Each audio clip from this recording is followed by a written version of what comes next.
করা কঠিন, ওই সমাজে জিনা করা সহজ। আর যেই সমাজে বিয়ে করা সহজ, ওই সমাজে জিনা করা কঠিন, ঠিক কিনা?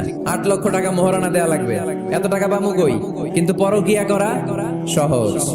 অবৈধ সম্পর্ক বিল্ড আপ করা, গার্লফ্রেন্ড বয়ফ্রেন্ড সম্পর্ক রাখা, বান্ধবীরা বাদাম খাওয়ালে আপনার সাথে চলে আসবে, ঠিক কিনা? তার মানে অল্প পয়সায় এই হারাম সম্পর্কগুলোকে অর্জন করা যায়। আর বিয়ে করতে চাইলে বাবা বলে আগে নিজের পায়ে দাঁড়া। তো এতদিন কার পায়ে দাঁড়াইছে?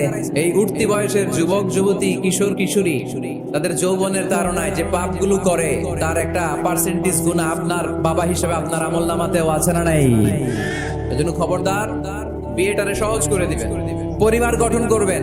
বিয়ের চাইতে ভালো কাজ পৃথিবীতে হতে পারে না। বিয়ে করলে রিজিক খুলে যায়, কপাল খুলে যায়। ওয়াদাটা কার? চিল্লায় বলেন কার? কাজী নজরুল ইসলাম অল্প বয়সে বিয়ে করেছেন। সফলতার কোনো শর্টকাট নাই। বিয়ে করেন, সফল বানিয়ে দিবে কে? ডানে আছে ক্ষমা আর জান্নাত, ডানে কি আছে? আর বায়ে আছে আল্লাহর রাগ, ক্রোধ আর জাহান্নাম। সো সিদ্ধান্ত আপনাকে নিতে হবে, আপনি কোন দিকে যাবেন। এজন্য রব্বুল আলামিন বলেন ওয়াসারিউ ইলা মাগফিরাতিন মির রাব্বিকুম ওয়া জান্নাতিন আরদুহা আস-সামাওয়াতু ওয়াল আরদু উইদ্দাত লিল মুত্তাকিন।